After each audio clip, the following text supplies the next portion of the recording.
बहु प्रतीक्षित Gopalpur beach festival बहुत महासमारोह रे पालित हब। आपातत भाव आमर 22 तारिख स्थिर होता ताकू आमे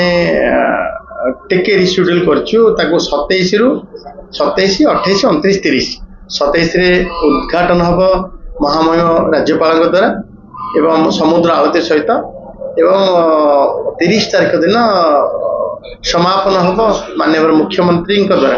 तो ये भितर आमर गंजाम लोककला लोकनृत्य परिवेशन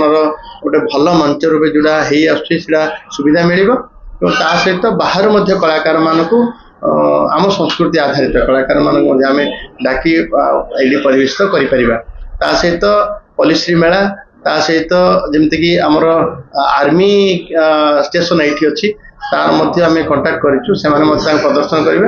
एवं भारत वर्ष जिते बेलाभूमि सैंड आर्ट जरिया प्रदर्शित हम गोटे चमत्कार हम सबू दिग को विचार करी गोपालपुर बीच फेस्टिवल निरा रकम हम एवं जेहेतु गत वर्ष बंद होता लोकंर अपेक्षा अच्छी केबे हेबो बोले अपेक्षा रखिछन एवं चलित वर्षर बीच फेस्टिवल बहुत सफलतार सहित धूमधाम सहित माननीय मुख्यमंत्री 30 तारिख आसवाई सदैव सम्मति प्रदान करिसेंती। ता सहित आम 31 तारिख दिन किसी छत्रपुर निर्वाचन मंडल बहु जगह करकमल उद्घाटित होगा कार्यक्रम आम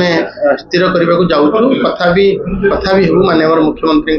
समय को नबू एवं जो भाव चलित वर्ष बीच फेस्टिवल को आउरी समस्त भाव प्रचार प्रसार करने जमीक बागदेवी पीठर आउ तारातारिणी पीठर एवं बालकुमारी पीठर से मसाल आसो मसाल शोभा पुणी पथरा बा यूनिवर्सिटी छकरू आरंभ कर गोपालपुर पर्यंत से समुद्र आलती पुणी तापरे मसाल ग्रहण करेंगे राज्यपाल समस्त सुजोग दिज्व समस्त सुजोग दिज्व लोकंर जहाँ डिमांड अच्छी डिमांड प्रकार समस्त सुजोग मिल ये गोपालपुर बीच फेस्टिवल गोटे बलिष्ठ मंच से मंच में सब कलाकार मैंने सम्मानित हे सब कलाकार मैंने निजर पारदर्शिता कला प्रदर्शन करने को सुजोग पाए। गोपालपुर बेलाभूमि महोत्सव जो टेंटेटिव डेट्स आगु अनाउंस होता पोस्टपोन हो गोटे सप्ताह पोस्टपोन हो जनवरी 27 रु आरंभ हो जनवरी 30 भितर आयोजन करने निष्पत्ति निमंत्रण हॉनरेबल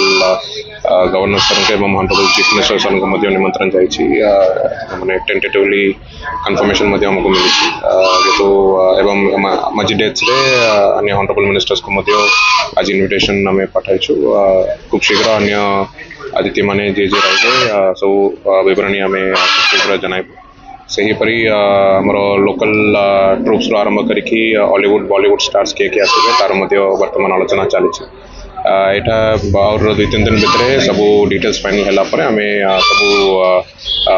निमंत्रण पत्र सब रेडी करके मीडिया गोटे मीडिया ब्रीफिंग दे निश्चित आम 3टा सब डिविजन रु 3टा मसाल रैली होकर आसबार गोटे प्लानिंग एवं गोपालपुर छकरू आरंभ करी गोपालपुर बेलाभूमि पर्यंत जते कि मीडियन अच्छी साइड रे रोड साइड रे जो जगह अच्छी सब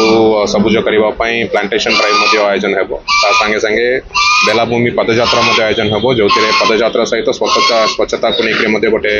वार्ता पहुँचब जो बीच को पर्यटक मैंने जाऊँच आम गोटे दिनकिया कार्यक्रम करूँ जो एक्सटेंसिव सैनिटेशन कैंपेन सहित पदयात्रा आयोजन निश्चित भाव में विभिन्न कमिटीज आम गठन करूँ सब कमिटी विभिन्न एसोसिएशन को सामिल करा समस्त प्रतिनिधि माने कमिटी अच्छा अधिकारी मान संगे लोकल पब्लिक रिप्रेजेंटेटिव हूँ विभिन्न कमिटीर सदस्य मैंने हूँ समस्त रखिकी आम ये वर्ष आयोजन केमी गोटे लोकंर महोत्सव हिसाब से जमी हे ताकू नहीं आम आगे बढ़ा।